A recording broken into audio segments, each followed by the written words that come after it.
I was raised by my mother to be a gentleman. She taught me to buy flowers, buy the meal. Never let her pay, never let her carry her bag, and never let her open the door. As a result, when I was a teenager, I was teased by women for acting that way. They liked me and thought I was a nice guy, but the fact that I was holding their bag while they were with that guy didn't translate, and I knew as a guy that something wasn't right. I thought, God, I'm not a loser, I'm not someone who's got everything going wrong in their life and is like, oh, that's why he hasn't got the confidence, because I was a guy with some great things going for him, and yet still I would look over there and think, no way. I was terrified of approaching a woman and saying, I like you, because I had heard from these books written for women that if he likes men have these two instincts to provide and protect, but some of these instincts are kind of hardwired, right? What we're doing with a lot of our better nature is overcoming certain programming that we have. Like in a riptide, you get pulled out to sea. Your instinct tells you in that moment to swim back to shore, so that's the psychology. When done in the direction of man to woman is much more powerful. In a relationship or when dating, following your instincts will get you killed. Don't invest in someone based solely on how much you like them. Instead, base your decision on how much they invest in you. I really like this person, but I don't want to invest on instinct.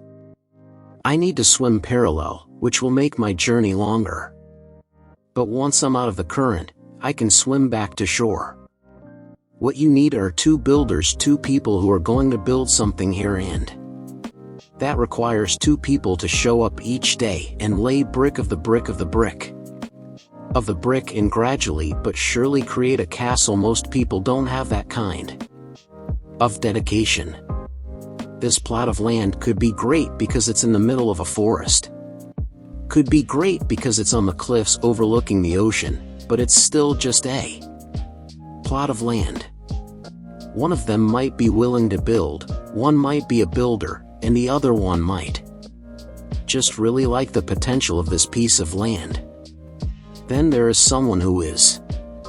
They're building every day and they are doing the investment. I have a woman come to me who is building and a guy who has left the construction site, and then 3 other people come to me. You can't build a castle on your own, and the issue we currently have is that too many people value the connection over the castle. A castle becomes a castle because two people work on it, making it distinctive and ornate. There are secret passageways only the two of you know about. There is an argument that causes a wall to be knocked down, and then you build again. Hence, you are aware. A 20-year marriage or a 30-year marital partnership is remarkable because two individuals have gone through experiences and accomplished things together. Since it's wonderful, of course I go in there, but it was something that stuck out to me even more than Space Mountain, even more than the huge ride. And I learned something really intriguing about myself there when I was 13 and my parents took me to America for the first time.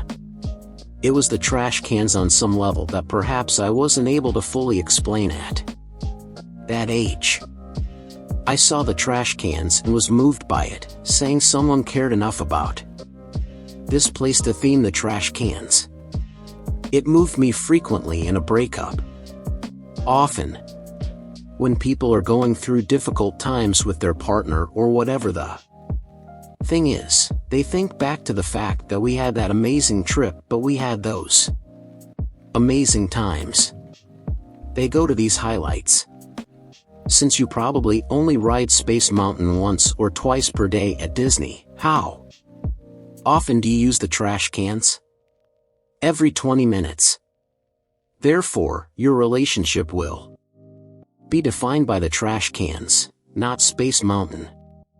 I worry about the number of people out there who are either spending too much time mourning the loss of the wrong thing because all they can think about is Space mountain, or who are staying in the wrong relationship because of it.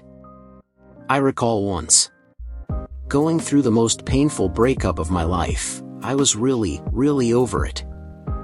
And then, after some time had passed, I called to this woman on the phone and asked her, in a bold moment, "Why do you want to split up?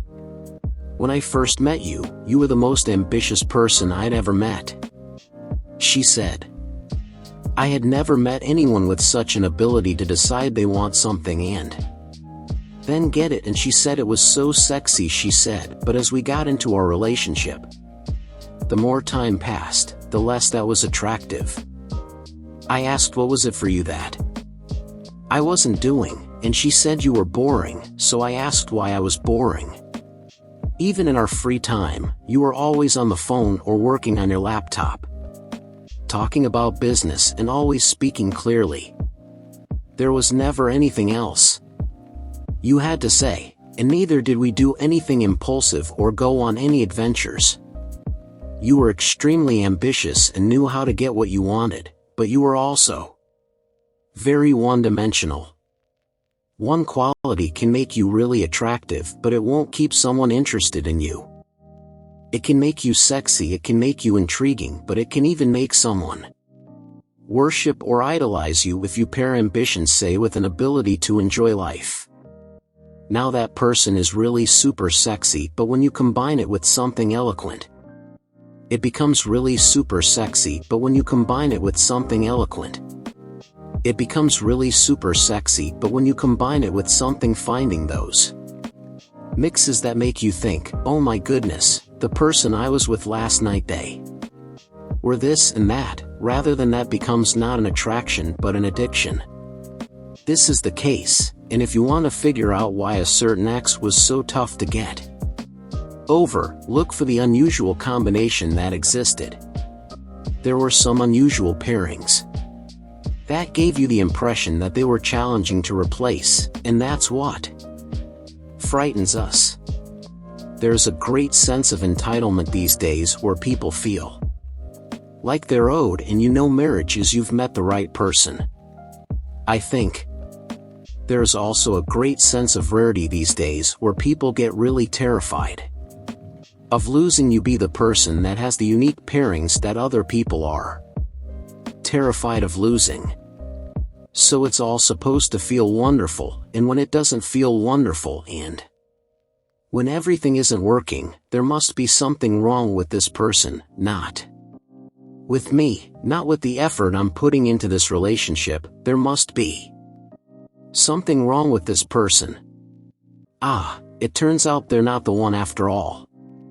But the search goes on because of the entitlement, which leads people to believe that there shouldn't be any effort involved because you have to keep up the relationship.